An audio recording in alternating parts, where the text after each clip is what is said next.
Hard sports all plays. Hard sports all plays. 365, we making up plays. You talking the game, get you through the days. We're high in the court, the dime in the lane. Variety topics living the same. All presentation, sports information. Hitting the airways, taking the nation. Hard sport all plays, like working your faces. Grace at the field, so tie the laces. Hard sports all plays.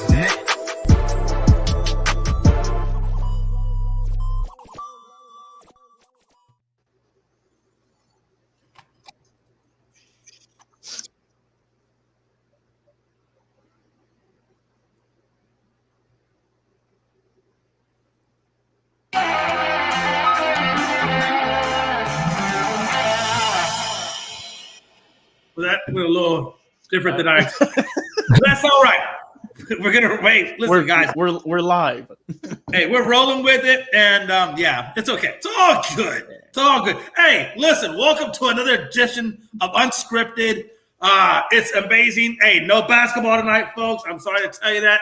No basketball, but there are some baseball out there, and I don't want to tell you this, but listen, if you are having, first of all, this is Mental Health Awareness Month, okay? So I want to say, hey, if you get mental health treatment, like I get mental health treatment for PTSD and other things, hey, keep doing your treatments because they do help.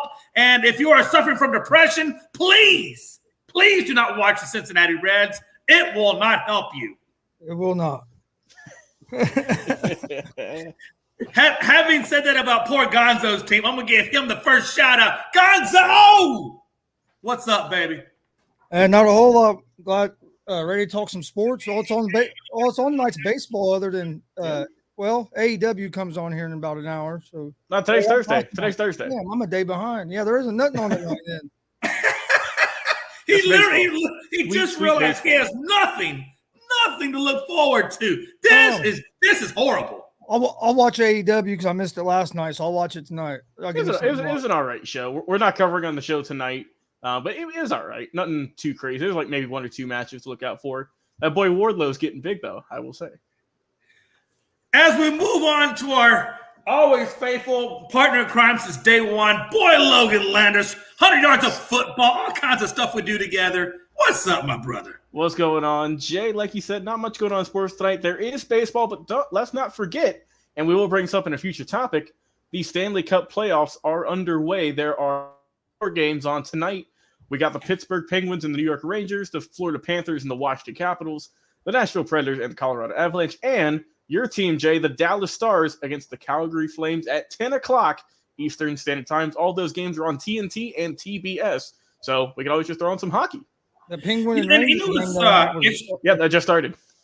I know we just started a new round in the whole playoff thing, and the Dallas Stars are in there, and I believe we lost game 1 of this particular round against Calgary. If memory serves, I got to go back and double check myself. Hey, Logan, fact check me on that. I know it's just round 1. See if Dallas. I think they lost against Calgary the first game. Let me check real quick, Jay. At least I knew they were losing last time I checked. Yeah. This is game 2 in the first round of the playoffs. Calgary is up 1-0. And this is, I believe, is this the round before the actual Stanley Cup, or do we got another round to go through before we get to the Stanley Cup? There's more rounds. This is just round 1. I think there's. Okay, I got you. They just started this week.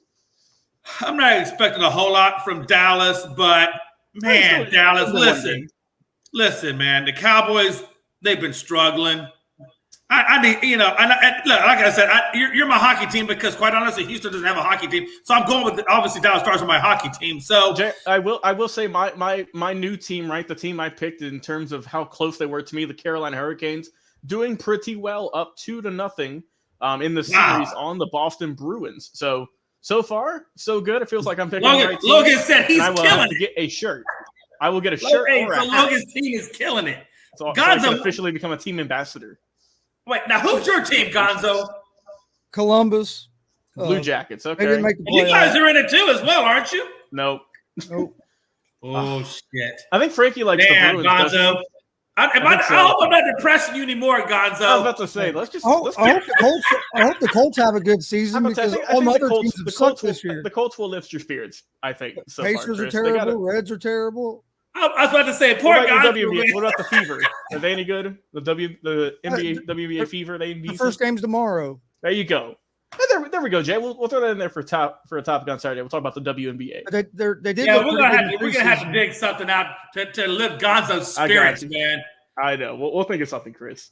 No, but for real, hey, listen. If you suffer from a mental health, this is the month to we celebrate people getting help in mental health and the therapy that's provided for us. And again, man, it's a huge thing, man. You know, it used to be a stigma back in the day, you know, Logan and Gonzo, I don't know if you know about that, but it used to be kind of looked down upon if you went to a therapist or sought, you know, any kind of, I know in the military, it was definitely frowned upon if you were going to therapy. But nowadays, you know, thankfully we have shifted the narrative and now it's actually looked good upon that, you know, you get mental help. And so again, man, listen, there's no shame in getting help, man. It's definitely better to get help than to do something foolish. So keep that in mind as we go through the rest of Mental Health Awareness Month. All right. Hey, listen, without further ado, we're going to get into this show, folks. All right. Hey, first up, we're going to talk about these playoffs. Playoffs? Did somebody say playoffs? Playoffs? Yeah, man. Listen, it's still going on, and it's a little juicy right now. Pride, you know, as well, I guess we're going to talk about Pride because, hey, Bucks and Celtics right off the rip. You know, like Pride was saying, he wasn't never worried about it. I was a little worried. He wasn't. 109-86, Celtics come back. Even the score up with the Bucks. Now we're going to go to Milwaukee for 3 games. And I tell you, man, listen, Celtics were aggressive from the opening tip, no doubt about it. They got pretty much help from everywhere on the floor. And Brown went 5 of 5 from the 3-point line for 30 points. Grant Williams gave 21. Horford went 14 and 11, and Tatum 19 and 8. So they were getting help pretty much from everywhere they could look, including the bench, which is where Williams kind of comes into play. And the Celtics scored 24 points on Milwaukee's 16 turnovers. Listen, if you're turning the ball over 16 damn times and they're capitalizing each and every time that you turn over the ball, that's where you know you're hurting. And the game was extremely physical, as always. And Giannis got off to a slow start. It just is what it is. He hit 28, mostly in the third quarter, 9 rebounds and 7 assists. You know, I mean, it's not that he had a bad night, but it just wasn't enough. And the Celtics, you know, with Harris down low for Giannis, it didn't score until late in the first quarter. So, you know, they just got late scoring, man. That's all it was to it. It just wasn't enough to try to make a comeback. The Bucks went 3 of 18 from 3-point line. And like I said, when they're shooting the ball bad, when you're committing all those turnovers and they're scoring off every turnover, Holiday's lack of good shots and Allen off the bench did not contribute. So Grayson Allen wasn't help. You know, Drew Holiday wasn't a help. And like I said, turnovers, it just was a recipe for disaster for the Celtics in Game 2 for the Bucks in Game 2. And the Celtics were there to capitalize each and every time. And obviously, Bucks took a decisive Game 1. Celtics took a decisive Game 2. I'm really curious to see where Game 3 goes now at this point. Logan, your thoughts, brother? Yeah, I mean, this game's happening live during our last show. And, I mean, my God, the Celtics just could not miss. And, I mean, it pretty much carried on the whole night. They shot 46% from the field and from 3 pretty much. I mean, chances are if you're shooting that good from both, you're going to win. And they won by a good margin, like you said. Really good games, right? Brown had 30 and Giannis had 28. Those were the leading scorers. And I will say, Jay, I got to give Jaylen Brown some love. He is an Atlanta native, went to Wheeler High School in Marietta. So always got to give some shout-outs to those Georgia players. And, I mean, he was a big factor. Like I said, Tatum was also right behind him with 29, shot a perfect 50% from the field. I mean, the Bucks just couldn't stop him. I mean, they were too dominant. And like you said, poor 3-point shooting, 3 of 18. And also, too, Jay, I want to bring this up. The Bucks only shot 65% from the field from the free throw line. They were 15 of 23. I mean, that's, 7-8 points right there. I get you need a lot more. But, I mean, if you go up to the line, if you miss 2 free throws, I mean, that can just kill your momentum. So absolutely, they got to work on that. And I think this is a game where you really miss Chris Middleton, just that second option.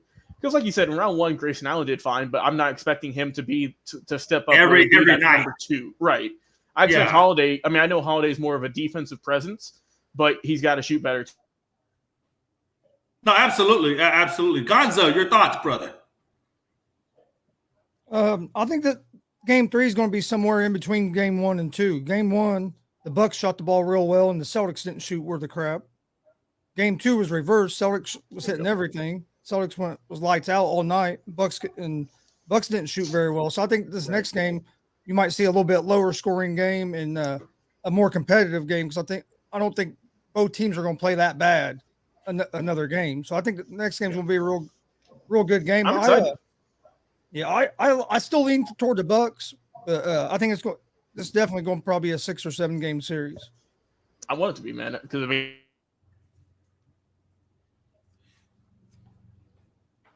Did I freeze up or did he freeze up? He froze up. Man, it don't happen to Logan very often, but sometimes that internet, even out there in Atlanta, can get you, man. Hey, listen, while we wait for him to recover, man, it's just you going up against these Celtics, man, and vice versa, even for the Celtics, man, you got to have that 1-2 punch. And I think you can see it right now. A best example of that would be Dallas going up against Phoenix, because we'll talk about that more in depth, but you got to have that 1-2 punch. Without that 1-2 punch, man, you're just, especially in the second round, you're not, with the way these teams are constructed right now, you're not going far without that secondary option doing his role or the number one doing their role. Would you agree? Oh, yeah, I agree. And that's one thing that's hurting the Bucks not having Middleton because, yeah, Holiday's a nice player, but he's not near as consistent as Middleton is.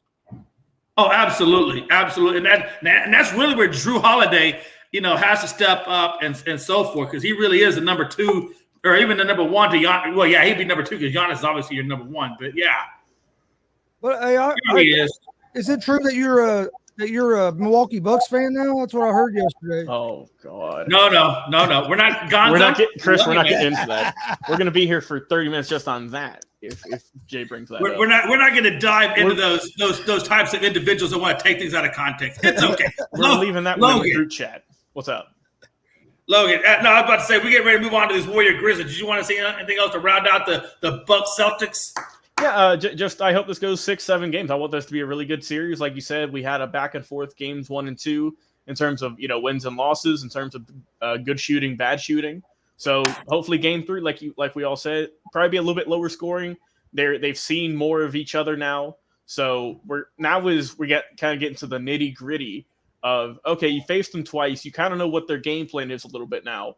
Now it's how do you stop them and how do you score on them? So I think it's going to be a real fun series. All right, absolutely. Iverson Vlog says Suns in 5. Hey, that's kind of what Pride was saying. That's kind of what I'm thinking. I mean, it's graciously even enough to give them the 1, to be honest with you. Really? Hey, we'll talk more about that here in a few minutes. We're going to move on to this Warriors and Grizzlies series, 106-101. Grizzlies took it to the Warriors and got them. Now the series is tied up at 1 apiece. Listen, man, Garnett has come out. I believe it was Garnett who came out and said that, Morant is just – it's not that he's a good player, but, he's just too one-dimensional, and he relies so much on his athleticism that, he could be gone 5 to 6 years from now if he starts getting hurt doing all that athletic jumps and whatnot. And it's true, man. You can tear ACLs jumping as much as he jumps and things of that nature. So we'll have to wait and see how it plays out for Morant and if he can develop that outside jumper to go along with his inside game. But, yeah, man, but at the end of the day, man, though Morant did play well. He got him 47 points. You can't take anything away from that, obviously. He did take a poke to the eye around the fourth quarter, and he still scored 18 points. 18 points in the fourth with just having one eye. So I'm not going to take nothing away from Morant. Hey, guy got poked in the eye, still scoring 18. What else can you say? Then you had Seth Curry, who put up 27, but he went 3 of 11 behind the damn arc. Yeah. Wiggins put up 16, but he went 1 of 7 behind the arc. Thompson put up 12, but he went 2 of 12 behind the freaking arc. So the Death Squad pretty much died, in my opinion, in game 2 when you're going 7 of 38 from three-point land. I'm sorry. It just isn't going to fly that way. I don't care who the Golden State Warriors think they are and how well they may be coached behind Steve Kerr. Look, man, if can Memphis get past the second round? The last time they got past the second round was, I believe, 2013. So I tell you, man, if Memphis keeps playing the way they are, and if Golden State stays in a slump, or if this is the beginning of a slump, I mean, it's very well conceived that Frankie's notion of Memphis Grizzlies getting to the finals and possibly advancing, which I don't know if they advance beyond the Suns, but it could happen. It's not just it does look plausible, And then obviously they lost Brooks to a flagrant foul too. I don't know how long did we say how long he's going to be out for? He's going to miss. He's missing Game 3 for sure. Brooks is. Gary Payton II is going to be out at least if they get to the finals.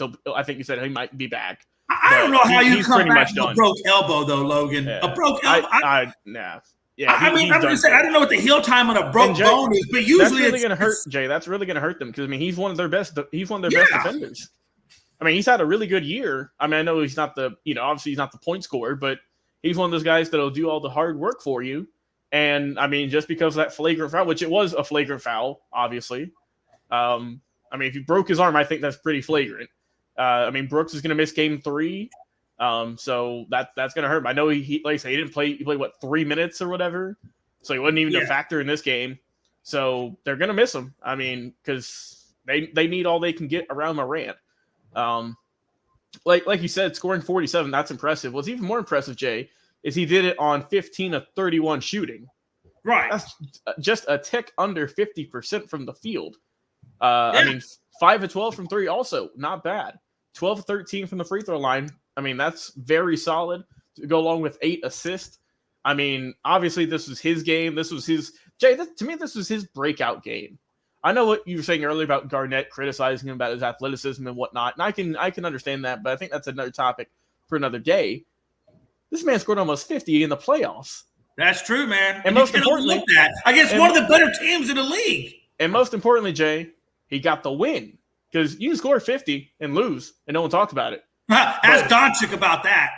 Yeah, but here we are. He scored a great game by Morant. Obviously, the Warriors' defense just was non-existent pretty much. But yeah, the bench didn't do much for him. Thompson, Curry, Wiggins, all of them shot poor. They shot a little bit better than 40% from the field and not even 20% from 3. That's very uncharacteristic like the Warriors. I don't expect them to be in that bad of a shooting slump. Let's not forget, guys, it's not like Curry and Thompson have been carrying them this playoffs. They haven't been shooting good the whole 2 rounds. So if they get hot, then watch out. But for right now, the Grizzlies are in pretty solid position to potentially take Game 3 and get a game up on them. Yeah, and first of all, I want to say Sander Rojo Sanchez says the Heat in 5. Says the Heat in 5. And says, I ain't denying it. Hey, he's saying no superstars. Is it just them or do they luck up? Don't answer that right quick. Sander, when we get to the Heat topic, we'll get back to that. But listen, folks, real quick. Gonzo, my question is this. Listen, man. Carter came out and said, hey, man, listen. Brooks broke the golden rule. He broke the code. You don't hit a man when he's defenseless in midair going in for the layup. That's like the unwritten rules of baseball, unwritten rules of basketball.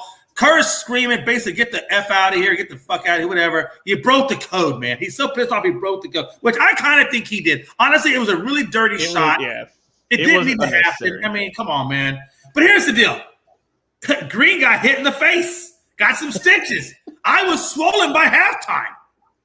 Yeah, this is going to be a physical series, but at the same time, man, look, that dirty play bullshit, keep that to yourself, man. I want to see it. I want to see, you guys at your full strength, battling out, no excuses. Here's the deal. Gonzo, here's the deal, man. Listen, if Mike, whoever comes out of this series, if they continue to play with the shooting performance, field goal percentage that they're shooting at, I don't think either one of these teams can get past Memphis. Bane, Jackson, even on the Memphis side, if you look at Memphis' side, they did not play well. They did not play well. The only reason Memphis got this win tonight, honestly, was because Golden State Warriors shot worse than they did. If Golden State shot better, they would have won this game tonight. Memphis took it on the fact that Golden State shot worse than they did. Do you think that Golden State or Memphis could get past Phoenix in the 2 games that we've seen so far? I think Phoenix is just another level right now. Like you said, we'll get to them in a second, but I think Phoenix is.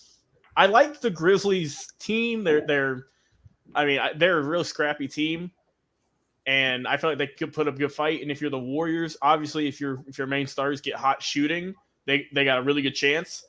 But I don't know, man. It's just the Suns are playing really well right now. Right. Gonzo, what do you think about this series, man? I think the Warriors are going to win this series, but the reason the Warriors lost that game, like you said, they shot terrible, but they also you got to hit your free throws. You can't shoot 77% from the free throw line when you're usually they're in the 80s. And they actually the Warriors shot better from a better total field goal percentage at 42%, but shooting 18% from 3-point range, where Grizzlies shot 31% from 3-point range. You're not going to win many games with stats being like that. But I think the Grizzlies have played better in these first two games, and the Warriors was able to win one of them and was right there with the other one. So I think going home, the Warriors start shooting a little better, and I think they take this series probably in 6. I think this. I don't know. I have a toss up between this and then Milwaukee and Boston as the best games like this in this round. Because I mean, Miami and Philadelphia, that, like I said, we'll get to that. That's pretty much done and over with. And then Phoenix and Dallas, that's pretty much done with too. So. But I don't know if anybody's going to beat the Suns. The Suns are they're shooting like 65% on the road. I think the Suns have shot. They're scorching right now. They're absolutely the Suns have shot, I think, 50% in every single game this playoff. So I mean, that is it's ridiculous.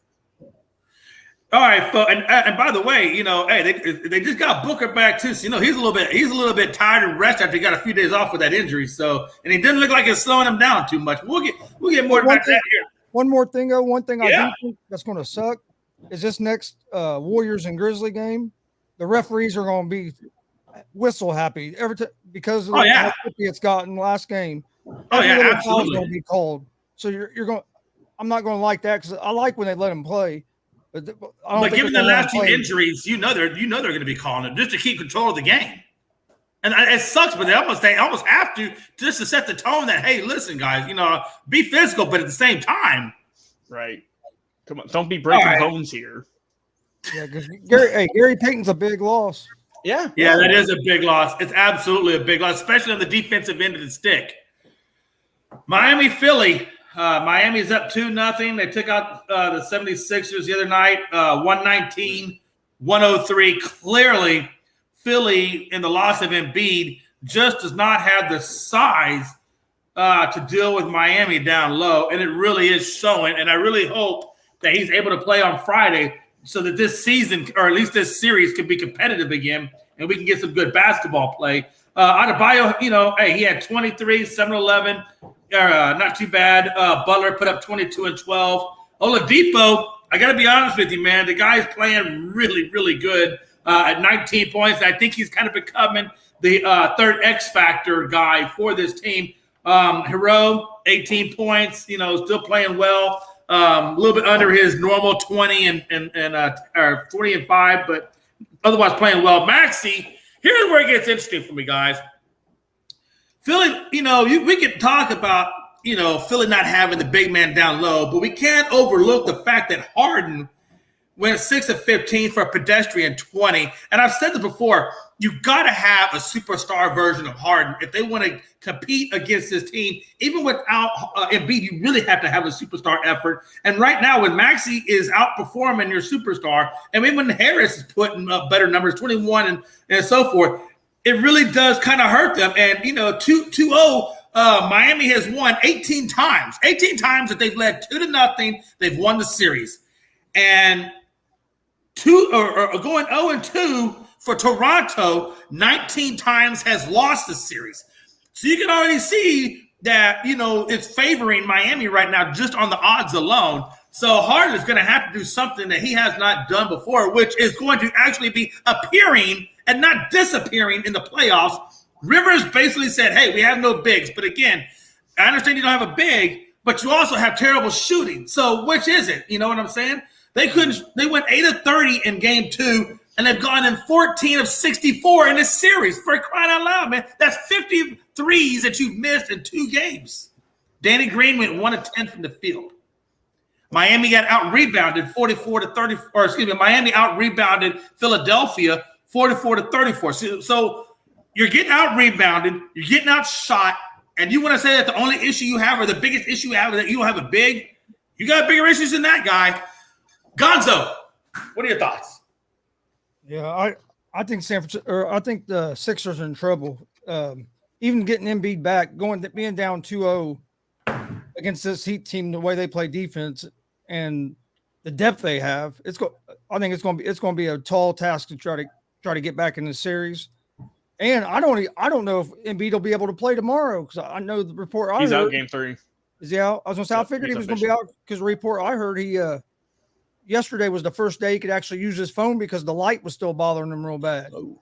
So I figured he wasn't going to be ready on Friday. So yeah, without him in game 3, I think they're going to go up 3-0, and I think the series is over. Yeah, I think it's done. I was about to say, Will they even bring Embiid back for game 4 if you're down 3-0? There's no point.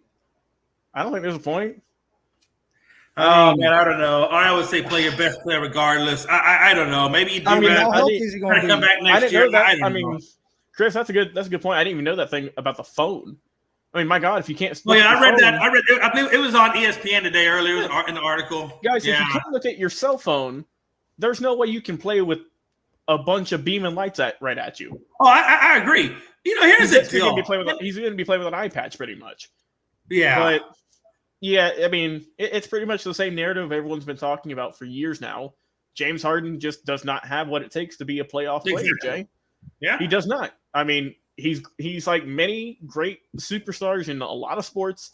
You're fine in the regular season, and then come postseason, you don't know what to do with yourself. And that's pretty much what it is.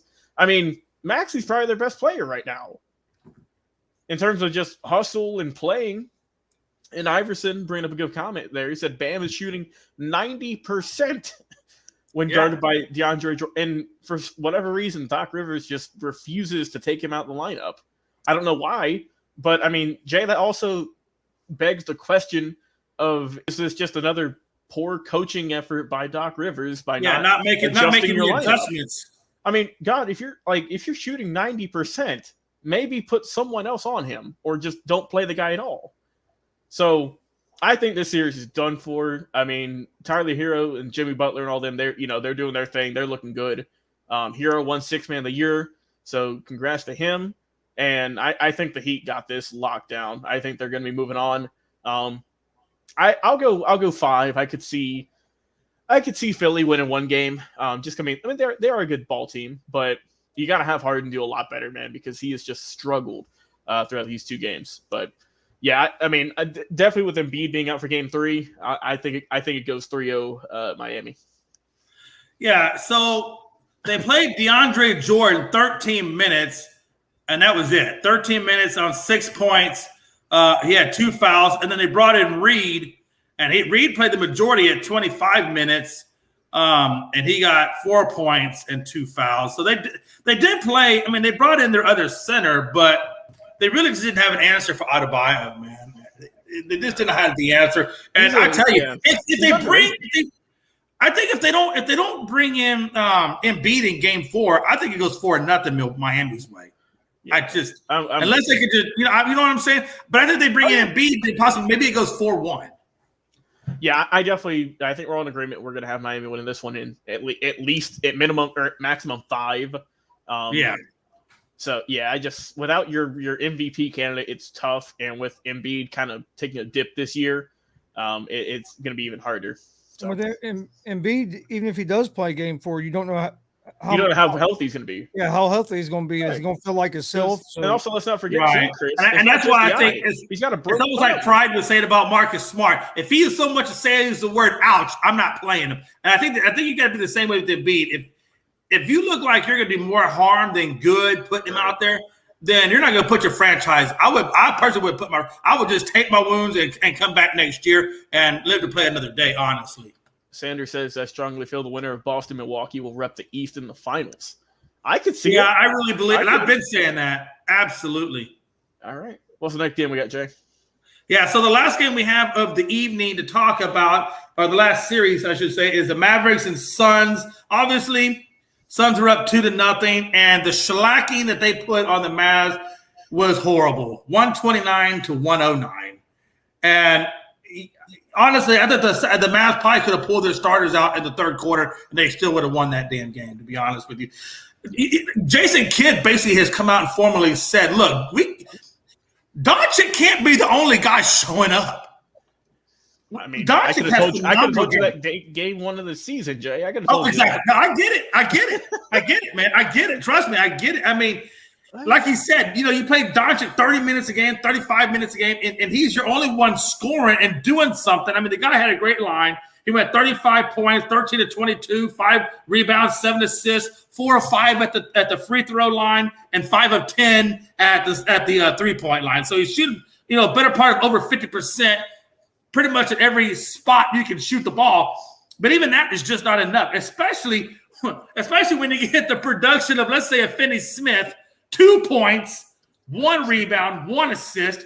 Powell, who granted did get into foul trouble, only gave you 13 minutes at 4 points. Brunson, who's supposed to be your number 2 guy, gave you 3 out of 12 for 9, 5, and 2. And Dinwiddie, who should have been your number 3 scorer, gave you 3 out of 10. 11, 1, and 2. I'm sorry. When you're shooting 17 of 41 at the 3-point line and your number 2 and 3 guy, or your 3 guy off the bench, hell, even if you talk about Finney Smith and Brunson and Dinwiddie should have gave you something. But they gave you absolutely zero. But let's talk about the other flip side of it, right? When you're absolutely scoring 0 and the Suns are scoring 64.5%, field goal shooting, and you're shooting 45.6, well, the disparity is almost 20%. Booker went 28, and Paul got you 30. 14 points in the fourth quarter alone. Paul went to a whole other world in that fourth quarter and just demolished everything that you thought about the Mavs. It's interesting because the Suns are on 11 to win. They're on 11 win streak against the Mavs.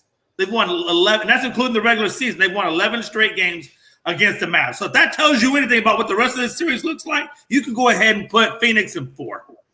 And I rest. Gonzo. Yeah, I think Dallas is on the verge of getting swept. It ain't. Suns are looking good, real good right now. Frankie. Yeah. Yeah, you ain't wrong. No, I was reading some of the comments. Got me. Yeah, about to say. But no, I think the Suns are going to win this series pretty easy because Luka is the only guy that's showing up for the Mavs for one, and defensively they haven't been able to slow down Booker or Paul, and I mean DeAndre Ayton didn't even have that big of a game last night. No, he only played like less than 20 minutes, I think. So I mean, but yeah, I don't think the Mavs have much of a chance, and I honestly think Luka's going to be out of Dallas here soon if they don't get him some help. Hey, Frankie, man, why are you always going to point my strong suits out? Yes, I got a haircut today, and I like how Frankie knows. Frankie almost does this to my wife. Let me just say this, Jay. I also got a haircut today, so we must be on the same wavelength. I tell you, it's funny, man. I went to my barber, and he said, "Hey, Jay, man, what kind of haircut you want today, man?" And I said, "Well, I don't know if I have the hairline to pull it off, but I put up a picture of Logan. I said, can I get this, please?" And the funny thing is I did the same thing, but I said, since I still have my hairline, let me get the Jay McLovin special. And man, if you got a hairline and you're asking for my hairline, you got issues. I still got it here, Jay. We're good. I know. Hey, listen, I feel you, man. You're good. Gonzo, what is your thought process on the Suns and Mavericks? Yeah, I think the Suns are going to sweep them. And not only, I think it's Brunson and them are struggling, but I think part of that is Luka is so ball dominant. I think sometimes it's hard for them other guys to get in a rhythm and get involved. So, don't get me wrong, he's a great player, but he don't play off the ball. He has the ball in his hand probably as much as anybody in the league. I think sometimes that affects like your other guys getting in rhythm, shooting the ball. But somebody has to show up, or the Mavs are going to get swept. The Suns are just shooting; they're shooting lights out, and they have good depth. Yeah, and this one's over. I mean, I don't even have to say anymore. I think. Let me see. Let me check here. For the Dallas Mavericks, there was a grand total of 3 players who scored more than 10 points in the ball game. in your whole lineup, and I'd barely even say 3 because Dinwiddie had 11 on 3 of 10 shooting. So I don't even know if I want to throw him in there. I mean, obviously Luka did what he's supposed to do. Brunson's fell off a cliff. Bullock was your second best player. If Reggie Bullock is your second best scorer, chances are you're not going to win. I'm sorry. I agree with you. Absolutely. I mean, Dinwiddie, right? They got him at the trade deadline. That was supposed to be their bench piece who's supposed to help them prevail and get further in the playoffs. He hasn't done nothing. I mean, I didn't like this Mavericks team going into the playoffs. I don't like them even more now. I just don't think they have the pieces right now to do so. And I mean, like I said, the Suns shot the lights out with 64%. I mean, Chris Paul, Devin Booker, pretty much identical in terms of stat lines. And like I said, even Ayton didn't play a whole lot. He did have 4 fouls though, so he got in foul trouble. But also, I'm going to talk about someone who we haven't really even mentioned it, and that is Miles Bridges, a nice 5 of 6 from the field, 11 points. But guys, he was plus 31. Oh yeah, so that lets you know just how crucial he is, even if he's not scoring the ball a ton, just how good his defense is. Oh yeah. So, I mean that's why I think the Suns could easily sweep the series. He causes a lot of trouble. I absolutely had them sweeping it. I don't think they had. Dallas just does not. I'd be shocked if Dallas gets a win. Yeah, Bridges caused a lot of trouble on defense with his length. Yeah, he's got the long wingspan. Yep. All man, right, hey, listen, not to touch the subject, but I gotta be honest with you, man. These Angels, I don't know where they came from. I don't know where the Angels came from, but damn, they beat okay. Not that the Red Sox are really doing anything right now, but they beat the Red Sox today 8-0. And of course, the Tigers play the Astros today. The Mariners played. I need the Mariners to lose, and I need the Astros to win. But yeah, man, hey. The Angels are in first place right now in our division, and I just don't know where the hell they came from because they weren't playing like this last year, and they really didn't bring on a whole lot of people in the offseason. So what the hell? Jay, I know the perfect answer for why they're doing so good. We need to look for trash cans. Can we look for some trash cans on their end of the state? No, there's no trash cans. There are no trash cans. Instead, they are inspired by one of the best baseball movies, and that is let me get it the green screen. Hold on. I got it here. Y'all probably know what it is. But here we go. We got Angels in the outfield. I'm not sponsored by them. They probably should, even though it's like a 30-year-old movie. But here you go. How funny is that? That's why they're doing so good, Jay. I can go to baseball now. Here we go. All right, we're going to move on to the next one. That's interesting. Yeah, that's interesting. All right, Brittany Griner. U.S. considers her to be detained by Russia wrongfully. How is she still there, Jay? I don't know. Hey, listen, she's going on 70. Hey, look, she's going on 75. Here's the deal now. They don't consider her at this point. At this point, they have taken her from being a prisoner under the Russian legal system to now being wrongfully detained. She's not a hostage. There's a difference. She's being considered wrongfully detained. And so that's a new label that the U.S. has given it. So rather than allowing the Russian justice system or legal system to hold a trial and convict her, the U.S. is now basically trying to negotiate her release to the point where they have let they've let U.S. ambassador and international hostage negotiator Bill Richardson to now overtake the case and now start working on her release. I don't know if he can do it, man. Hey, listen, just because you go in there, I mean, outside of going to war, I don't know how you make somebody unless the U.S. says, "Hey, look, we'll give you, one of your Russian guys over here imprisonment for what." I don't know if they don't make a trade. I don't really know what else they can really do. But it's interesting. They didn't say exactly why the U.S. took her from being a prisoner to being wrongfully detained. It didn't give a description as to why they gave her that new classification.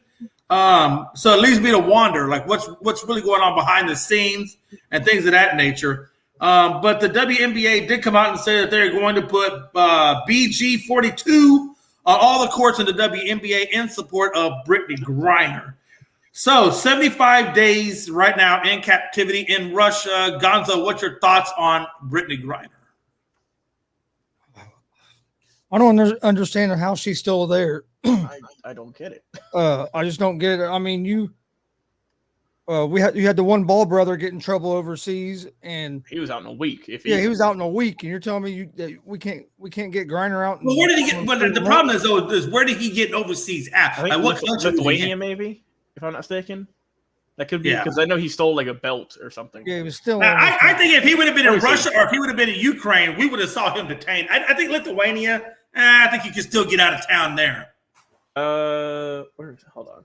But I don't know. But again, I don't know what Lithuanian laws are. It was in China. That's where it was. Oh, China? Nah. China. I think they rely too much on the market. I don't really see that being an issue. But I don't. Again, what was he charged with? Shoplifting. Oh man, I don't know, man. Hey, listen, China, Korea, they don't play around with people who steal, man. They really don't, man. Hey, listen, I remember when I was in Korea, I was walking down the street and this one kid stole something out of one of the shops, and I kid you not.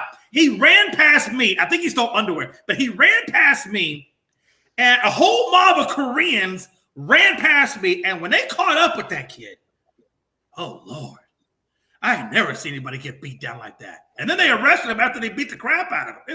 It was most insane. I will just say those countries over there, they don't play around, Logan. When you come to shoplifting, they don't play around, man. I mean, that's almost as serious as killing somebody. Like Sandra said, shoplifting and then hash oil in an airport. I mean, here's the deal, man. I don't know. I mean, what exactly? To understand if it's humane or inhumane, I don't even know what the Russian law is on that.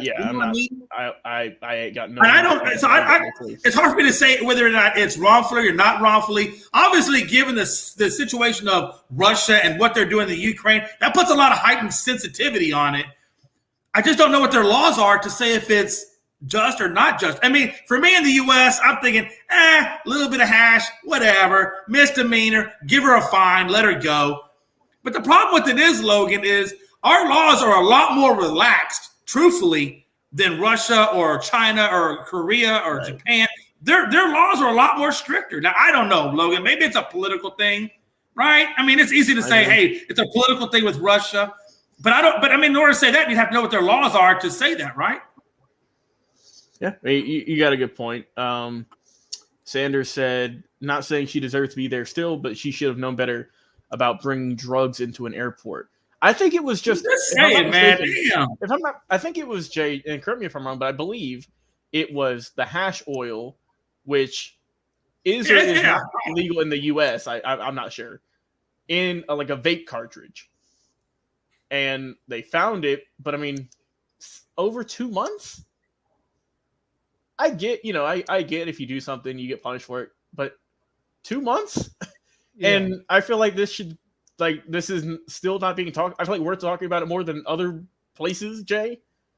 I mean, it's crazy. I'm glad she's hopefully going to get her release soon. Well, that's what I was saying about the Ball brother. That's all you heard about until he got released. That is all you heard about that whole week. And meanwhile, all right, hey, real quick, let me read this real fast. Yeah, go ahead. In real terms, possessing or using cannabis, which, hashish is a form of cannabis, it's the oil off of it. In real terms, possessing or using cannabis in Russia is a risky practice. For offenders, the acquittal rate is 0.1%, with most being sentenced to 3 years in prison. Close to half of the 102,217 guilty verdicts in 2000, this is going back to 2017, were of those convicted of cannabis or soft drugs related offenses. So here's the deal, folks. Do I want to see Brittany Griner and over there? No, I do not. But again, before all this stuff happened in Russia, the acquittal rate is 0.1%. So when you get caught with drugs, that's just Russian law. Yeah, it's Russian law. Wait a minute. So according to what you just read, she could be over there for 3 years. Yeah, it says the prison sentences are up to 3 years. That's insane. Yeah, no. Now listen, hopefully, my hope and my prayers are that Griner or the U.S. can figure out some way to negotiate her release. That would be my hope. But let me be honest with you. Paul Levin, I believe his last name is pronounced Levin, has been in a Russian jail now for 2 years. And he's a U.S. citizen for 2 years. And I forget what his offense was. It wasn't really all that much, no more than what she did. So Griner's just getting the attention because she's a famous person, but there are other Americans over there in those jails on the same type of offenses that we don't talk about. Yeah. I'm not here to do Brittany. No. I'm just here to point out the facts and put out what law is. And we, as much as I want her to come home, at the same time, you know what you're doing. Matter of fact, the first thing I learned in the military when I went overseas, the first thing they told us before we ever left that ship, you're not under our law. You're under their law. So whatever it is you do, you better have clean hands. If you don't have clean hands, you're basically putting your life at jeopardy. Yeah. I hate to say it, but that's just the way it is. Yeah, I mean, and as much as I look Brittany yeah, and like you said, different countries have different rules, and you have to play by their rules. I mean, obviously, that's what it is. I mean, should she have brought in that oil in, knowing that it was illegal in that country? No, but like you said, I still think it's crazy too that you said that they can be there for up to 3 years. That's insane. Yeah. But I want to touch again. And the crazy thing about this, it doesn't even specify an amount that gets you to 3 years. It just says if you have it, period. And like you said, with the WNBA break, putting the logo on the court, right? And I don't know, Jay. I kind of feel off put by that in a way. Yeah. And I understand. I understand like the solidarity aspect. I get that, right? That's what the NFL did with like the end racism stuff in the end zone on the last couple seasons and on the helmets and whatnot. It's like it's a good try, but I don't think it's enough. I tell you, man. I think the takeaway here is honestly, let's be honest. If you have anything that's not of a legal substance, you're playing Russian roulette, man. You're just playing Russian roulette. No pun intended, by the way, Jay. Yeah, right. Oh, geez, yeah. That's true. Is he? He said dudes get 10 years in some country for just spitting on the ground. Know your laws. Feel bad for her, but she's smarter than it, and she should be smarter. And it's true. Right, In Singapore, if you're caught chewing gum and spitting the gum out of your mouth onto the ground, believe it or not, Logan, that's an arrestable offense. Jesus, just. I'm dead serious. I had a friend of mine that did that, and he got detained. That's insane. Hey, yeah, like you said, I feel bad. Don't get me wrong, we all feel bad for her. We want her to get home back in the U.S. But yeah, I can guarantee 1,000%, Jay, that she does not do this again, or she probably doesn't even go over to Russia again. And the sad thing about it is that's what the sad thing for all of this, truthfully, is why do our athletes have to go overseas to make their money? I mean, damn, they should be making more money now. Now, listen, I understand the economics of everything, but at the same time, come on, you're the NBA. You got money. You can pay these girls a little bit better than what you're paying them. Right. But hopefully she's coming. Not just that. I'm telling you, if it was an NBA star that was locked up, you'd be hearing about it every day. Mm-hmm. Oh man! Even if it was just on the bench, what she done was wrong. Right. But you'd be hearing a lot more about it if it was Kyrie Irving or somebody like that. If it was Kyrie Irving, you wouldn't hear anything else. Jeez. All right, folks. Hey. Show her. We'll have to keep watching the Brittany Griner situation and see where it goes from here. Like I said, I don't wish no ill will for her. If the U.S. could get her out of there, man, hey, I think that'd be amazing because, again, our laws are a lot more relaxed. The way we look at marijuana and hashish is a lot more easier going, a lot more relaxed. So if for us, it really isn't a big deal. But, yeah, anyway, we'll see what happens. Hero wins Sixth Man of the Year, and honestly, the way he's playing right now in the playoffs, I can see why. Honestly, he got 96 out of 100 first place votes, so there's no denying that he was a sixth man. He's the winner. There was no margin in there to disprove that he is not the sixth man. And again, 20-5-4 are his stats, and I mean they're amazing. Coming off the bench, those are amazing stats. 30. He's gotten 30 plus points in 8 times this year alone. So amazing stats. Again, 2019, 13th pick out of Kentucky. It's amazing to see the 13th pick as a bench role player, but he's doing it well. He's doing it well, and Miami is really benefiting off of Tyler Hero. And let me be honest with you, this guy has a great work ethic. He actually came in off that layoff, and he was in that gym 10 hours before the game ever started, just practicing his shots, just so that he would be ready come game time. I mean, that's a guy who's dedicated. That's almost like Mamba mentality-esque characteristic to do that. So he obviously is enjoying the accolades of his rewards. Gonzo, what do you think about Mr. Heroic? Hey, he's been great all season. I don't think a lot of people knew how good he's been playing because you live outside the Miami Heat coverage area. You didn't really hear a whole lot about him unless you watched highlights. But I got to watch him play a bunch because of the TV package I can watch about any game I want. So, and man, he deserves to be sixth man of the year. But I mean, I don't even think there's anybody really close this year to compete with him for it. He's capable of going off for 25, 30 points any night. Yeah, exactly. And like Sanders says, he scores in 20 minutes, vice the 30 minutes, that most starters get to post those types of numbers. So it just kind of tells you a little bit more about him. Logan? Yeah, hero ball is in full effect in Miami, a big part for their success this season. The rightful winner of this award, I feel. And I mean, let's not forget he's still super young. I mean, he'll be getting paid after this. Oh yeah. I think Miami will pay him a big amount of money. Like I say, he's only 22, right? He's young as dirt. I'm about to say he was drafted in 19. He makes like $5 million a year right now. Yeah, I'm about to say that's about to go up a lot once his rookie contract's up. But yeah, I mean, I feel like we need to put some more respect on him, right? Just some more respect on his name for some of the better young players in the league.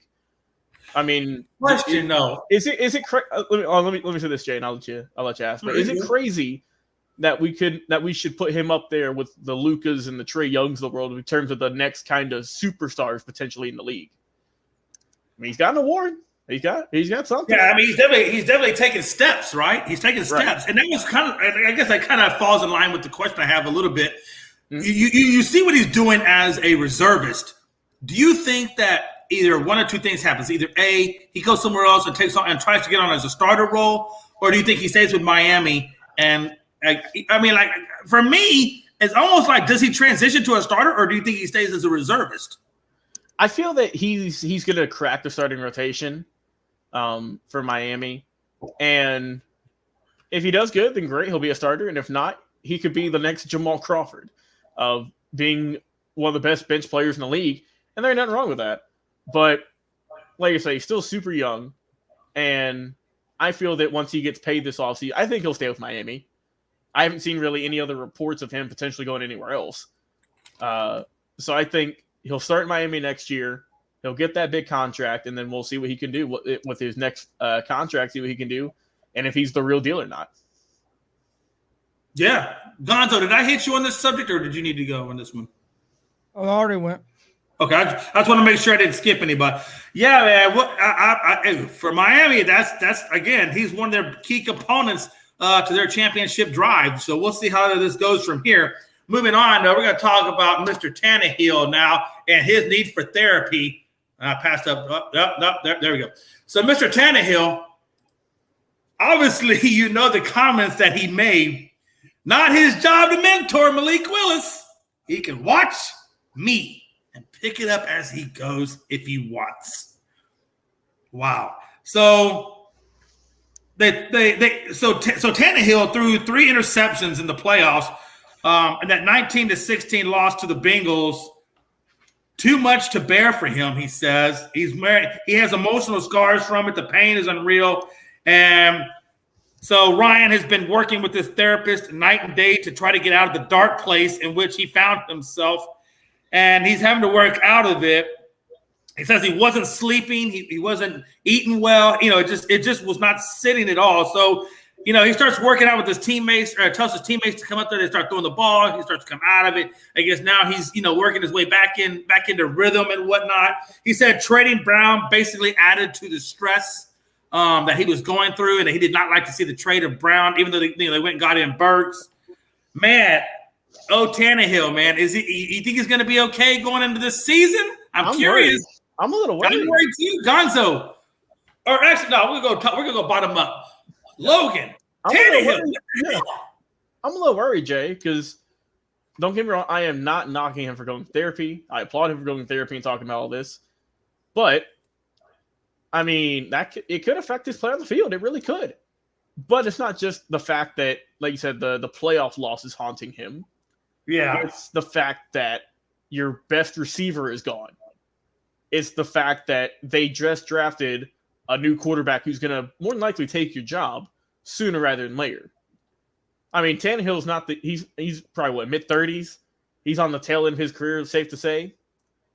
Willis is just getting started. He's probably one of, if not the, probably going to be best quarterbacks in the draft, we all think. Right. And, I mean, it's kind of like the Justin Fields situation last year. Man, I mean, if you screw up, man, we're putting this young guy in here. And right. I think that the Titans are going to go with him for this year because I still feel that they have a good chance to make it pretty deep. They still have a very good roster. But I could definitely see Malik Willis taking over a lot sooner than later. If Tannehill struggles early in the season, they can do it. They can pull the plug. But, yeah, I mean, I would hope that Tannehill gets everything right and is good.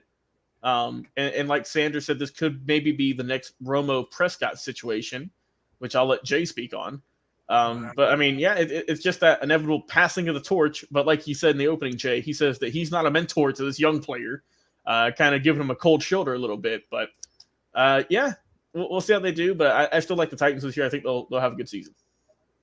Yeah, I don't know if I'm comparing them to Romo and Prescott just yet. I don't know what Malik Willis is going to bring to his pro career. He hasn't played a game yet. Yeah, and I think that Romo, even though he didn't make it to the Super Bowl, was a little bit better than Tannehill. I'm not really a big fan of Tannehill, but yeah, man. Here's the deal, man. We talked about this on a show with Pride, and Pride brought up a question, and I'm gonna pose it to you guys as well. Yep. Guys, I think you were there for it. But he said, "Is it his job?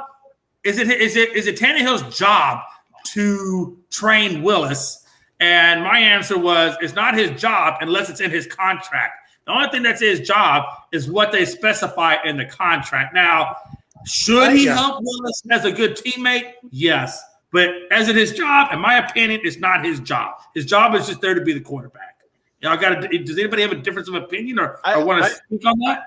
I'll touch on it. I just think that I think that it is not his job to help mentor the guy who's going to take his job, obviously. But at the same time, you can look at it two ways.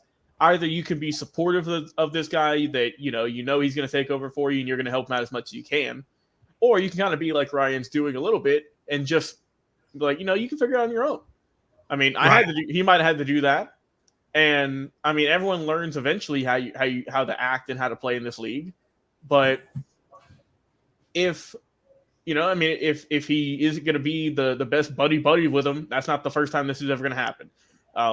So I don't feel like it's a huge news story or nothing. It's just that, Ryan feels that he's still the rightful starting quarterback for this team. And, everyone, once they drafted Willis, like, oh, here's the future, here's the franchise and all this. And Ryan Tannehill's like, I'm still here. So absolutely. You don't have to be buddies with the guy who's going to take your job. That's just the way it is. Gonzo. No, I agree. It's not his job. And if you don't want to do it, fine, but you don't have to come out. You don't have to say it publicly. You don't have. That's why I think you messed up. I think the reason he said it publicly because he's mentally hurt that they drafted a quarterback for one, and they got rid of his favorite target. So I think he was mad about that and upset about that. And I think that's why that comment came out.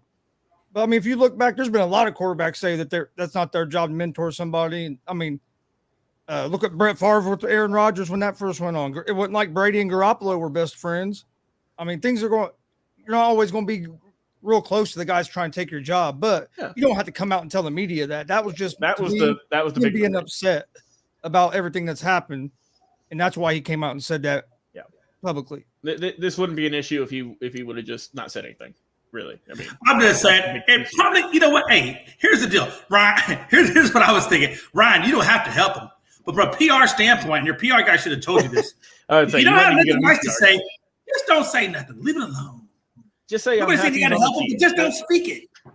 If you ain't got nothing nice to say, don't say it at all, right, Jay? Hey, isn't it right? Just don't speak it. But anyway. That's right. It's all good, Ryan. Hey, do you, boo? Because if you remember, right, when Pittsburgh took Mason Rudolph that year, Roethlisberger got ticked off about. Yeah, you're right. You got a good point. Good point. All right. All right, folks, we're going to move into some power rankings real quick. And this is post-draft power rankings, kind of see what you guys are. Just give me, hey, we're not going to do the entire NFL. We're just going to do the quick top 10. I'm not even going to elaborate. I'm just going to give you my top 10 teams. And this is what I got. Okay. I got the Chiefs at number 1. I got the Buffalo Bills at 2. I got Tampa at 3. I got the Rams at 4. I got Bengals at 5, Browns at 6, Cards at 7, Chargers at 8, Titans at 9, and Eagles at 10. Gonzo, who are you looking at? Interesting. I'd have the Rams as number 1, Chiefs as 2. I'm going to go with Tampa Bay at 3, Bengals at 4, Chargers at 5. That's about where I left off, was the top 5. All right. No, that's fine. If they just did top 5, that's fine. But if you had to go to 10, who would you throw in there? Who would be in your top 10 that we wouldn't think about? Would there be any surprises in your top 10? Let's see, Chargers 5. I'd probably go. I'll go. I think Washington's going to be better this year. I really do. I think Washington might be like number 10. Interesting. Okay. I got you. I see you. Logan, who's your top 10? All right, top 10. Let's get it going. All right, number 1, I'll go with the defending champs, the Rams. How could you not? Number 2, I'll go Buffalo Bills. I still think they have a very good window there. Number 3, I will go. I'll go with the Bucks at 3. I think they're gonna have a good season. At 4, I'll go with the Cincinnati Bengals. At 5, I'll go with my boys with the Las Vegas Raiders because you got to throw them in there. I'm not putting any other team above them. At 6, I will put the Chiefs. Yeah. At 7, I'll put the Chargers, but you ain't going above my team. I'm sorry. At 8, I'm going to put the Philadelphia Eagles. At 9, At 9, I'll go. It's kind of tough. I'll go with the Baltimore Ravens at 9. And at 10, maybe a sleeper pick, but at 10, I'll go with the New Orleans Saints. I think they're going to have a really good defense this year. Yeah, especially since they just brought in Tyrann Mathieu. Yep. On that $33 million 3-year deal. We shall see. Good picks, everybody. All right, we're going to move along. Sorry, Frankie. No Patriots in this one. None of us no Patriots. Hey, Frank would be pissed right now. Frank would be pissed off. To be fair, we all conspired ahead of the show and said we're not putting the Patriots in here. And none of us said the 49ers either, right? Oh, yeah, you're right. No, I just don't have – no. I think Debo's gone. And once Debo's gone, I just don't believe in the rest of the team. I don't think I picked the team in the West, to be fair. Oh, well. So we're going to talk about some guys here real quick. Again, you can give out their name. Brief synopsis. We're only going to go. I think we went with 1, 2, 3, 4, 5. I think we went like 5. I think I got Garoppolo going to the Texans. I think Nick Casario, being from the Patriots, has kind of a tie to him, and I think they are looking maybe for a slight upgrade. I don't know if they fully believe in Mills yet, so I go Garoppolo to the Texans. Julio Jones, I got going to the Chargers. I think they need downfield strength to go along with the slot guy in Allen and Williams, and I think he wants a quarterback with a rifle arm, so I think that's going to help Julio out a lot. OBJ, I got going to the Packers. I think he's cap-friendly. He's got veteran experience, and he can teach some of those younger wideouts, and I think he'll develop a good rapport with Aaron Jones. And Mayfield, I had the Seahawks. I think they're a run-heavy team, and with Sean Waldron there, I think he can help develop the play-action side of Baker Mayfield, and I think that will help develop his game, and it's going to help the Seahawks. Also, he's cap-friendly, and I don't think they believe in Drew Lock. But those are my 5, or those are the 5 in the destinations I got him going. Gonzo, you want me to come back to you? I think Gonzo took a break. All right, Logan, give me your top 5, or give me the 5 destinations for those players. Garoppolo, I think he's going to stick with the 49ers this year. I feel like they would have traded him by now. I mean, you can still sit Trey Lance in our season. There's no one saying you have to start him. but I still scratch my head over that top 3 pick. I'm just saying. Yeah. Jarvis Landry, I honestly kind of forgot about him because it's been he kind of fell off a cliff. Who should he go to? I feel like he'd be a good fit with the Cardinals, perhaps. I still have him looking pretty good to go to the Colts, to be honest. That wouldn't be a bad pick either. I just say the Cardinals because we all know Hopkins is going to be out for 6 games. I know they just got Hollywood. They've got Marquise Brown. Right. Julio, I don't know, man. Julio's kind of falling off a cliff too. I like your pick. I like the Chargers. Just get a little bit more help there. OBJ, I'm with you, Jay. He's going to the Packers. I think the Packers still need that top receiver, and that's the best receiver out of all these ones here. At least in terms of just, I love Julio, but Julio's a little bit older now. And then Mayfield, you said the Seahawks. I'll go with, and I believe the Panthers drafted a quarterback in this past draft, but I think the Panthers should go with Baker for now because I don't trust Sam Darnold, and I think they got Matt Corral, or no, they got I think Sam Howell out of North Carolina, I think. So I'd rather pick Baker over those guys for now, and so he can go there. Yeah, absolutely. Gonzo, those 5 guys, where do you see them landing at some point this year? I think Garoppolo is going to stay with the 49ers, or they would already traded him. I don't think there's much market for him because of that shoulder surgery. Right. And I still don't understand why they moved up to get Lance like they did, but none of us do. Julio, I think Julio might end up with the Colts, reuniting with Matt Ryan. There you go. I think OBJ is going to go to the Packers, like you both said. I could see Landry maybe going to the Patriots. Ooh. Wow. That's a good one. They could use help at receiver. They need something. You got your point. And Baker Mayfield, I agree. I agree with Logan. I think he's going to end up with the Carolina Panthers because I don't trust the options they have right now, and I don't think they do either. So yeah. I can see Baker ending up in Panthers.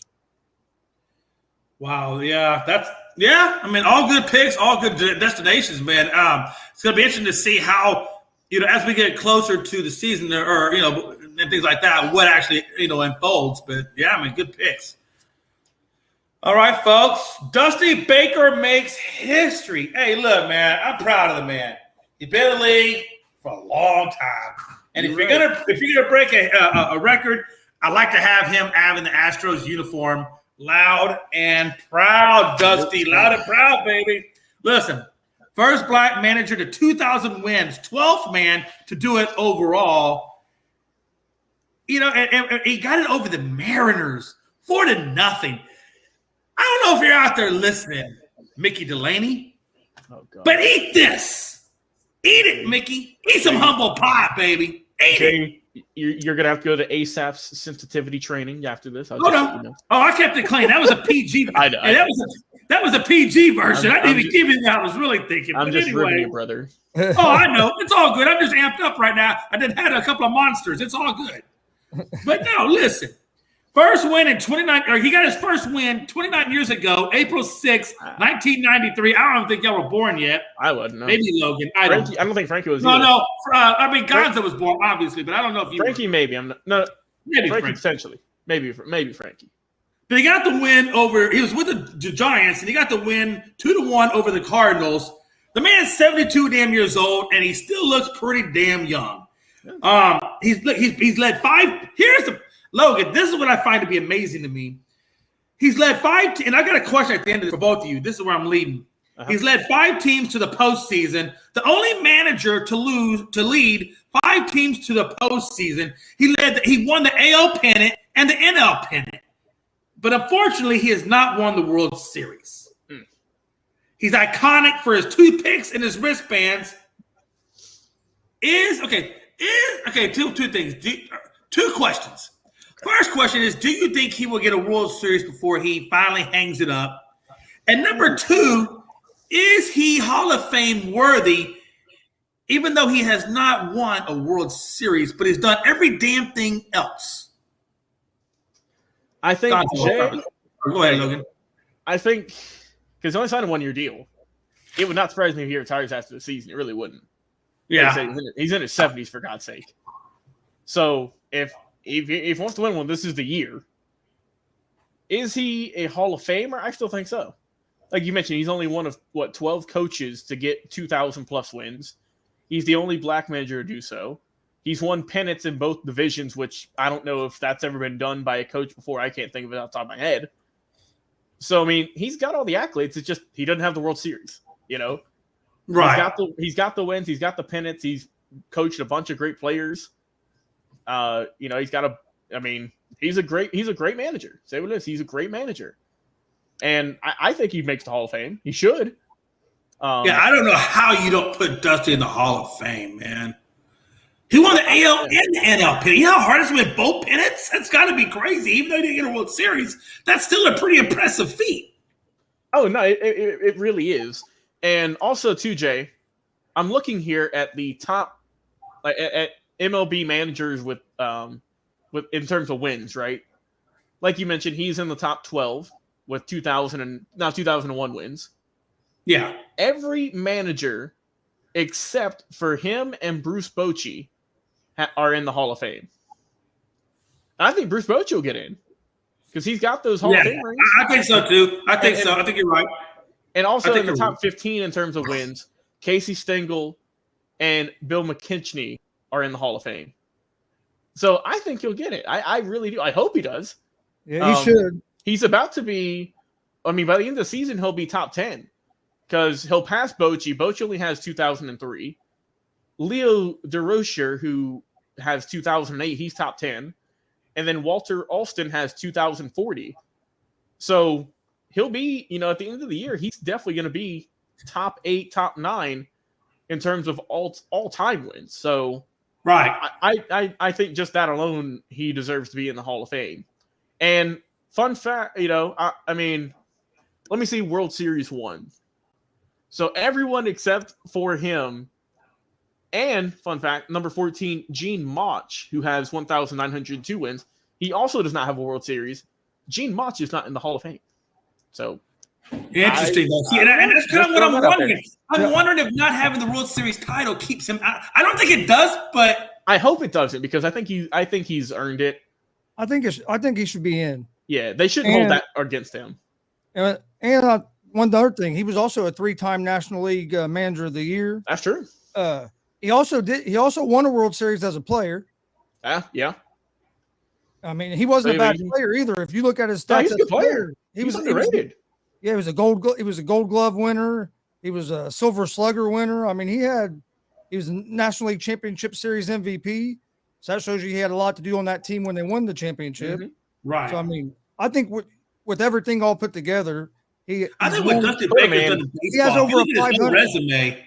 He has over a 500 winning percentage. Plus he's a good ambassador too, I think, for the game. Yeah. So I just think his resume is so. Like you said, as a player, as a coach, his resume is so stacked that to not even have not just because you don't have a World Series, everything else is just so amazing that it almost made damn near like there's a lot of other great Hall of Famer coaches, players who are in the Hall of Fame that haven't won championships. So I don't think they should hold Dusty against us. Like I said, he'll be top 10 wins. Oh, question is he? So I don't think he's first ballot, but do you think he's second or third ballot? Well, do they induct the coaches along with the players, or is that their own separate thing? I'm pretty sure they do, don't they? I'm pretty sure they all get inducted.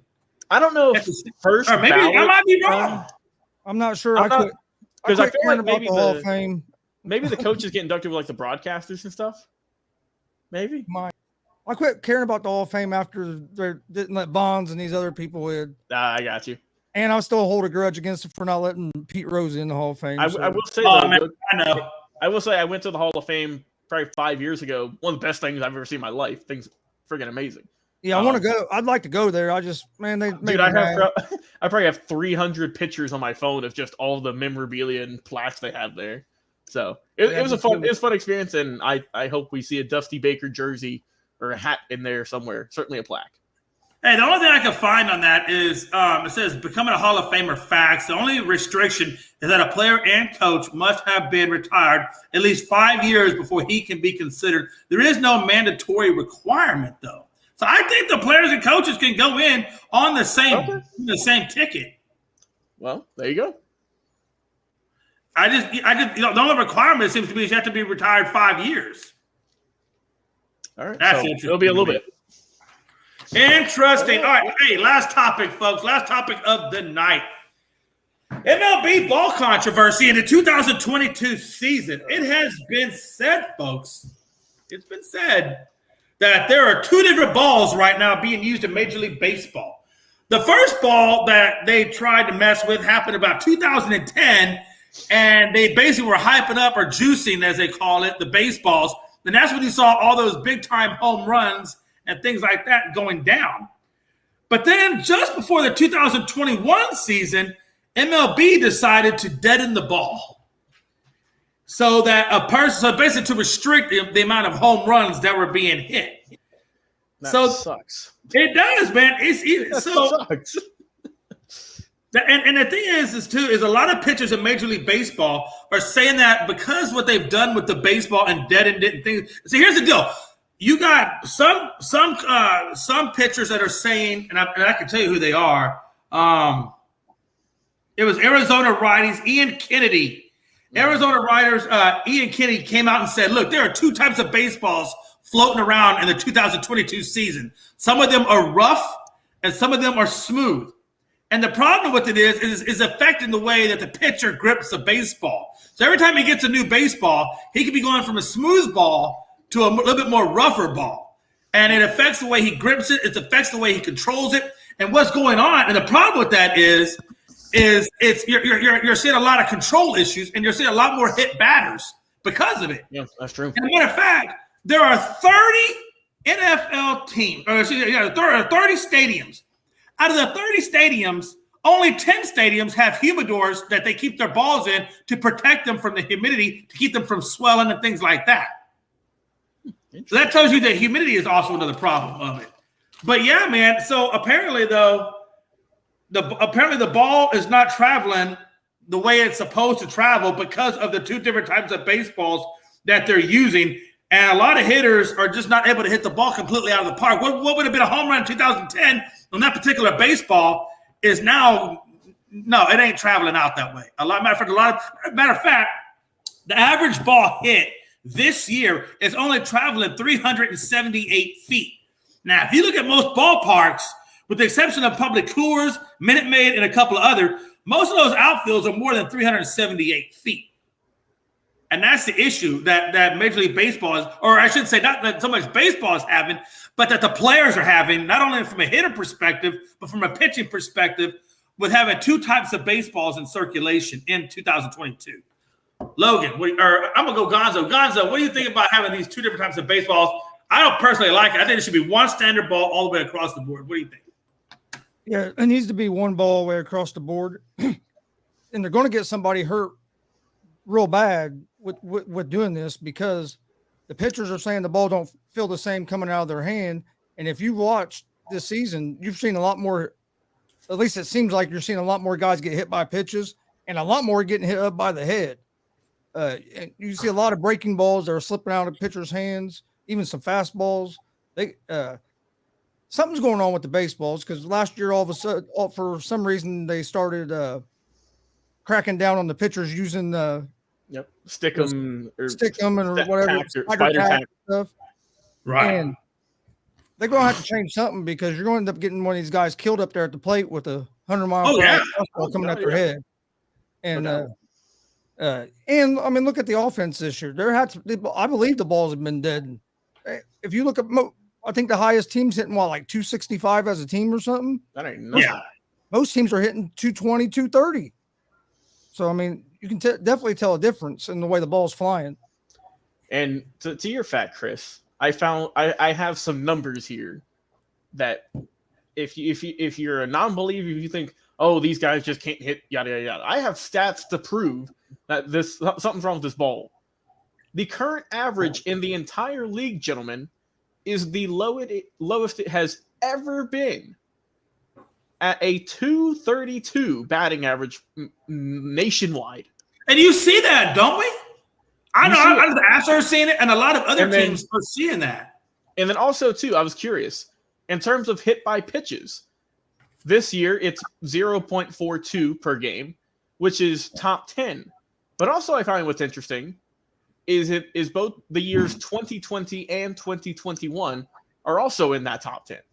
Right. For hit by pitches. There's your whole thing with, if it's smooth or if it's coarse. And then we're also going to look at strikeouts. There's about 8 to 9 strikeouts per game now. And I understand strikeouts are going up regardless, but with these balls still, you're going to have more strikeouts. This year's strikeouts, it's top 5. I mean, something is going wrong here, gentlemen. In terms of hits also, the lowest it's ever been. So, I mean, if you guys want to debate me, you can, but the numbers don't lie, gentlemen, and they spell disaster for this year's season. No, you can see it though. I mean, I knew from my test, like this isn't right. I mean, you're not. It would shock me if there's someone that bats over 300 something this year.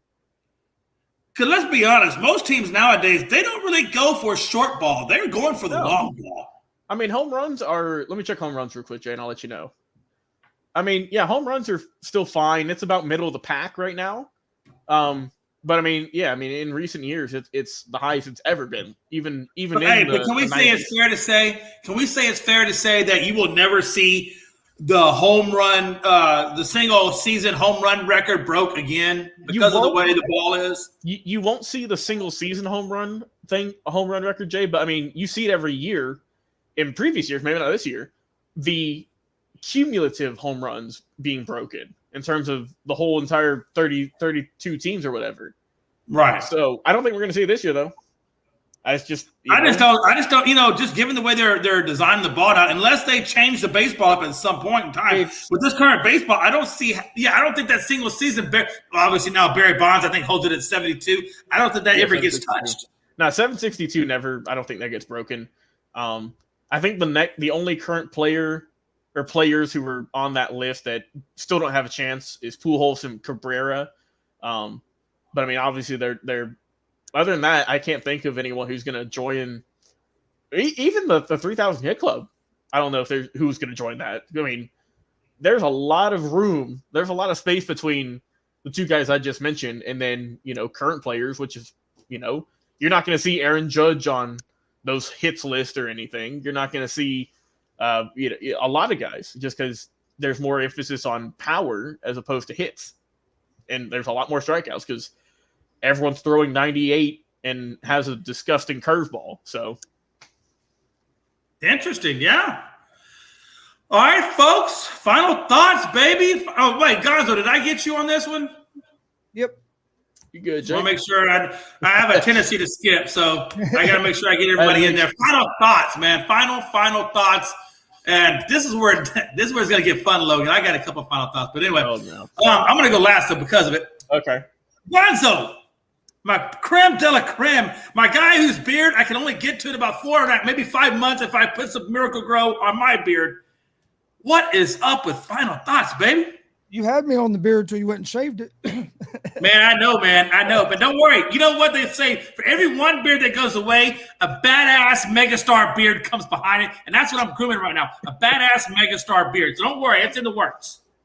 No, my final thoughts is I'm ready for the NBA to come back tomorrow. And that's not usually me. I'm more of I watch a lot more baseball usually, but with the Reds. Baseball, I'm about to say you got nothing to watch this year. But the NBA playoffs have been fun to watch this year. I'm looking forward to watching them tomorrow. Big UFC fight this weekend too. Big pay-per-view card. What's the main WWE Backlash this weekend. So yes, Sunday on Mother's Day. That's right. Sunday is Backlash on Mother's Day. So and I'm actually doing a show on that day as well on Mother's Day. Really? I'm doing a wrestling show. So look at you. They're having you better call your mother. I'm about to say, mothers in. No, she's gonna go with us. There you go. You bring mom along with her. Perfect. Awesome. Logan, final thoughts, brother. Final thoughts. Just was kind of looking around ESPN. I saw Robert Covington signed a 2-year deal to stay with the Clippers, so he's going to be there for a little bit longer. Like I said, no basketball tonight. Watch some hockey if you want to see some good hockey, some violent hockey, right? I mean, that's where it always gets fun. Pretty much not too much to talk about. We got a good show coming up on Saturday, and it's gonna be a good time as always. Hopefully, we get Frankie on. Yes, absolutely. Hey, here's the deal, folks. Again, and Logan, I got a question for you guys. All right. Here's the interesting. So I want to talk about Phil Mickelson, if I can, for a minute. Oh, I felt like it just touched the nerve with you, Jay. Just the way you said that. Huh? Just the way you said his name, I felt like something touched the nerve with you. What you got? Yeah, man. Listen, it's kind of weird, right? So here's a question. Again, we are in Mental Health Awareness Month. Phil Mickelson is now basically in trouble for a $40 million worth of gambling losses between 2010 until now. So the auditors are out. Everybody's coming for Phil Mickelson. Everybody's coming for Phil Mickelson. Wait a minute. He owes that much money to people from betting? I think he's lost $40 million. Now, I haven't read the entire article, but for the most part that I read about it, it just talks about auditors, and I think his investment schemes, and I mean, there's some. He's got. Let's put it. Phil is up to his eyeballs in a mess right now, and I think as we define it, the more the mess is going to unfold. But let's just say financially, Phil ain't looking good right now. So he didn't pay his taxes on some of that. No, Phil's not looking good right now. Oh, okay. And I don't know if you know this, but one of the biggest problems with mental health is money. Where are you going to get it? Phil, make sure you stay in touch with your therapist is where I'm going with that. Phil, make sure you stay in touch with your therapist. Logan, how do you think this is going to impact Phil going forward, knowing that he's got these issues lingering out there? He's just had like a rough few months too, hasn't he? Because didn't he just like a month or two ago agree to sign like a deal with Saudi Arabia or something? Yeah. And then that went haywire and he lost money because of that or something. Or no, he lost a bunch of sponsors. And he did. I'm telling you, Phil's in a world right now. Yeah, I mean, he's in a world. When are you leaving the PGA to go to a different golf organization? That's what he was going to do, but then all of his sponsors dropped him. So yeah, I don't know if that's it was that or if it was his finances that had him. There is a. I'm telling you, man. Gambling, 40 million plus. It says 40 million plus in gambling losses between 2010 to 2014. So that 4-year period, yeah. Hey, I think it's safe if you're going to gamble, problem. be smart about it. Don't gamble more than you can afford to lose. Yeah, but I think it is safe to say we can all agree this man has a gambling addiction. Yeah. So if you don't, like Jay said, go get some therapy, go talk to somebody. Work that out, and then also try and figure out a way to pay back the $40+ million. He needs to jump on that Champions Tour and start winning some tournaments. I'm about to say well, that's the thing. Honestly, though, Chris, that might be the thing. He might be golfing. He might golf until he dies, just to pay back this all, which is sad to see. Yeah, because he could have retired 10 years ago and still been living a lavish life. I was going to say, because, I don't know the exact number, but he's made a bunch of money. I'm about to say, he's made more than enough money to live comfortably the rest of his life. Hey, real quick. Hey, so basically, Mickelson has dismissed Saudi Arabia's human rights record, including the killing of Washington Post journalist Jamal Khashoggi, by saying it was worth getting involved with the Saudis if it meant gaining leverage to get what he wanted from the PGA Tour. He said Mickelson was a relief defendant in the 2016 insider trading case that sent noted gambler Billy Walters to prison. And then it goes on to say, in the most recent excerpt on the $40 million in gambling losses, Shipnuck wrote that the government auditors investigated Mickelson's finances over 4 years from 2010 to 2014. The author cited a source with direct access to the documents. So, yeah, man. Hey, this dude is up a creek and he's paddling thick. Yeah, it ain't looking too good for Phil. It is not looking good for Phil. I'm just saying, man. Though. Hopefully he can get all this sorted out so he doesn't have to worry about this the rest of his life. Oh, Phil. Well, I tell you what. All right, folks. Hey, the last question was no, I'm not going to say that. I'll keep it in the private chat. I'd say we'll discuss this after the show. Hey, I was going to say, I'm going to say, no. I'm going to say, I don't think it's really that bad. I was just thinking, and it's too bad that Sandra Arroyo Sanchez isn't here. But I was thinking, guys, as we're on our tidbit of a goodbye to the public. I'm scared we're going. You know what? he has a really cool romantic. If I was Sandro Royal Sanchez, I would have the best opening tagline ever. It's almost like James Bond worthy. Like if you walk up to a female in a bar, you can say, "Hello, honey. My name is Sandro Royal Sanchez. And I would like to buy you a drink." I mean, I'm just saying. Hey, listen, man. I'm just saying. It's a good name. It's worthy of talking about for years to come. Oh yeah. And if I had a kid, I would name him Sandro Jr. I don't know. Whatever. All right, let's get out of here, Jay. I'm about to say, I think I've outdone my welcome here, man. I've outdone my welcome. I am pretty sure that I'll get spoken to at some point. All right, folks. Hey, next show will be Saturday. Enjoy our basketball. That will be back tomorrow night. And we will see you guys Saturday at 8 p.m. Eastern. As always, y'all be good. Take care of each other. We are out of here. Good night. All sports, all plays. All sports, all plays. All sports, all plays. 365, we're making up plays. We're talking the game, get you to the days. We're high in the court, the dime in the lane. Variety, topics, living the same. All presentation, sports information. Hitting the airways, taking the nation. All sport, all plays, like working your faces. Grace up the field, so tie the laces.